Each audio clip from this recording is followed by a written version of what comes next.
अब चलते हैं हम लोग चेस पे। तो दोस्तों बात करते हैं चेस की। तो चेस का जो ओरिजिन हुआ था वो इंडिया में हुआ था। और इसके प्रमाण हमें गुप्ता डायनेस्टी 6th सेंचुरी के आसपास मिलते हैं। और इसका जो फेडरेशन है वो है फिडे, जिसका फुल फॉर्म है फेडरेशन इंटरनेशनले देस एचेक्स, जिसका मतलब होता है वर्ल्ड चेस फेडरेशन। और इसकी स्थापना पेरिस में हुई थी, जो कि फ्रांस में है। कब हुई थी? तो 1924 में। हालांकि इसका जो मुख्यालय है वो लुज़ैन स्विट्जरलैंड में है। तो अगर आपको सवाल ये दिखता है जो चेस का मुख्यालय कहाँ है, यानी कि फिडे का मुख्यालय कहाँ है, तो इसका मुख्यालय तो है आपको स्विट्जरलैंड में। लेकिन अगर ये पूछते हैं जो फिडे कहाँ पे फाउंड हुआ था, तो ये है पेरिस यानी कि फ्रांस में। तो इसको आप दिमाग में रखना। पीसेस की बात करें तो 6 प्रकार के पीसेस होते हैं। ठीक है, 6 types: king, queen, rooks, bishops, knights, pawns. ये 6 प्रकार हुए। टोटल पीसेस कितने होते हैं? तो 16 एक खेमे के और दूसरे 16 एक खेमे के, टोटल 32। और टोटल स्क्वायर्स कितने होते हैं चेस में? तो 64। अब समझते हैं जो पीसेस होते हैं 6 प्रकार के, उनका क्या क्या काम है। सबसे पहले हम लोग देखते हैं प्यादा यानी कि पॉन, जो कि इस लड़ाई में यानी कि इस गेम में फ्रंट में होते हैं, जैसा कि आप इमेज में देख रहे हैं। ये एक सामने वाले ब्रैकेट में एक एक घर चलते हैं। ठीक है, अगर आप इसको घर मान लो तो एक एक घर मूव करते हैं। लेकिन जब कैप्चर करने की बात आई, सामने वाले की के पीस को कैप्चर करना हो, तो ये डायगोनली ही कैप्चर करेंगे। जो पॉन होता है, ये एकमात्र ऐसा पीस है जो कि प्रमोशन का हकदार है।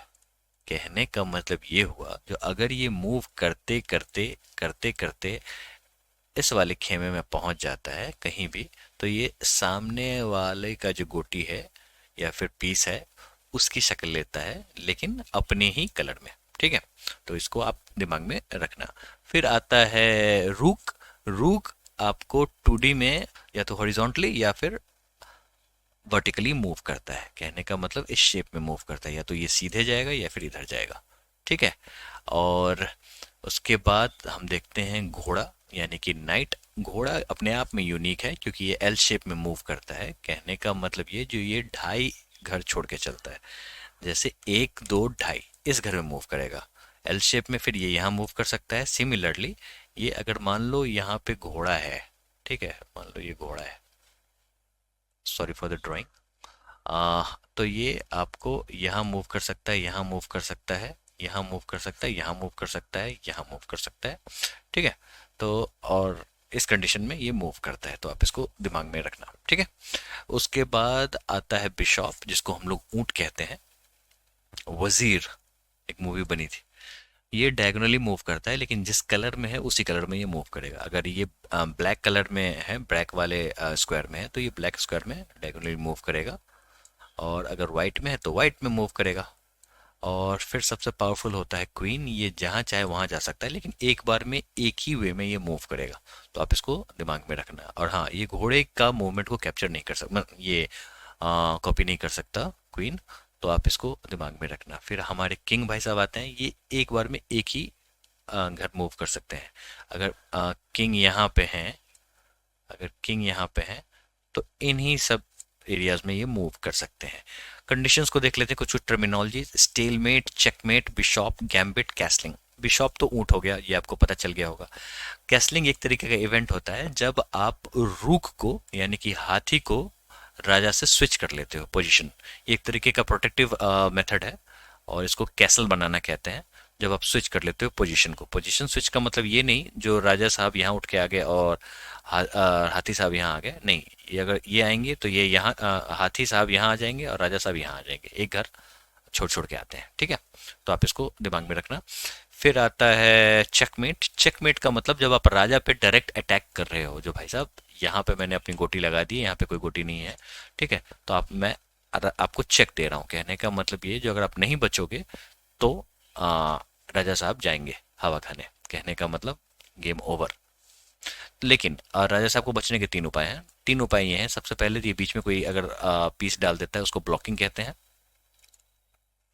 और इसी में अगर कोई पीस शहीद हो जाता है, अगर आपने किसी और पीस को डाल के ब्लॉक कर दिया ताकि आपके राजा पे कोई थ्रेट ना आए, और उस वो शहीद हो जाता है, उसको कहते हैं गैम्बिट। ठीक है, और दूसरा मेथड है जो राजा साहब मूव कर जाते हैं कोई सेफ खेमे में, ठीक है, और तीसरा राजा साहब खुद कैप्चर कर लेते हैं अगर ऐसी कोई कंडीशन बनती है तो। ठीक है, और स्टेलमेट एक इस तरीके का सिचुएशन है जो कहने का मतलब उसका कोई निष्कर्ष नहीं निकलता है। और ये बहुत ही पावरफुल वर्ड है, मतलब आपने डायरेक्टली राजा को चेक तो नहीं दिया है, लेकिन एक ऐसी कंडीशन बना दी है जहां पे कोई निष्कर्ष नहीं निकल पा रहे हैं, राजा साहब कहीं मूव नहीं कर पा रहे हैं। इस कंडीशन में गेम होता है ड्रॉ, और हाफ हाफ पॉइंट दोनों को दे दिए जाते हैं। तो आप इसको दिमाग में रखना। तो यही है चेस की कहानी। और स्टेलमेट अपने आप में बहुत ही पावरफुल वर्ड है, और खासकर डिप्लोमेसी में, कूटनीति में बहुत ही ज़्यादा यूज़ होता है। और आपने अक्सर सुना होगा इसराइल पैलेस्टीन स्टेलमेट सिचुएशन पे, मतलब इसका कोई हल नहीं निकल रहा है। ठीक है, यूएन वाले भी कोई हल नहीं निकाल पा रहे हैं। ट्रॉफीज की बात कर लेते हैं तो Naidu trophy, Khetan trophy, Limca trophy, लेनायर सिटी ट्रॉफी, ये सारे ट्रॉफीज चेस के हैं। मैंने आपको ऑलरेडी सारे सिचुएशन यहाँ पे चेकमेट, पॉन, बिशॉप, कैसल और क्वीन समझा दिए हैं। अब आप जानते हैं जो ग्रैंड मास्टर, आपने अक्सर सुना होगा चेस में जो कोई भी व्यक्ति ग्रैंड मास्टर है, तो ये ग्रैंड मास्टर होता क्या है? तो ये एक हाईएस्ट टाइटल अवार्ड है। ठीक है, apart from aside from the title of world champion. और इसको कौन देता है? तो फिडे देता है। कौन से कंडीशंस होने चाहिए? कंडीशन ये है जो रेटिंग 2500 से ऊपर होनी चाहिए, और 3 ग्रैंड मास्टर नॉर्म्स जो होते हैं उसको इंटरनेशनल कंपटीशन में कमाने पड़ेंगे। तो यहाँ पे मैंने एक व्यक्ति का फॉर्म डाउनलोड किया है, अधिपन भास्करन। ये भी ग्रैंड मास्टर हैं, और इसका जो फॉर्म है वो अप्लाई किया है ऑल इंडिया चेस फेडरेशन ने। और किस चीज़ के लिए? तो ग्रैंड मास्टर के लिए। ग्रैंड मास्टर की कंडीशन यहाँ आप देख सकते हैं, minimum level 2500 rating. International master के लिए अप्लाई कर रहे हो तो 2400 रेटिंग।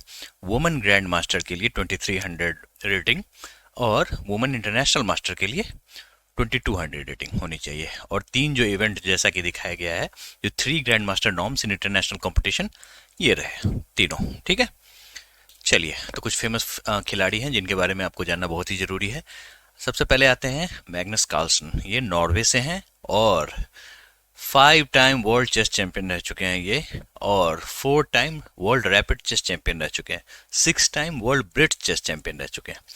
ठीक है, और भारत में जो है ये हमारे विश्वनाथन आनंद जी हैं। ये first grand master from India, जो कि 1988 में ही बन गए थे। चेस लेजेंड इनको कहा जाता है। और अवार्ड्स की बात करें तो अर्जुना अवार्ड इनको 1985 में मिला था, पद्मश्री 1988 में मिला था, और राजीव गांधी खेल रत्न अवार्ड जो है इनको 1991 में मिला था। 1991-92 का इन्हीं को मिला था। ये पहला राजीव गांधी खेल रत्न अवार्ड था। अब राजीव गांधी खेल रत्न अवार्ड को मेजर ध्यानचंद खेल रत्न अवार्ड कहते हैं, और ये हाईएस्ट स्पोर्ट्स अवार्ड है।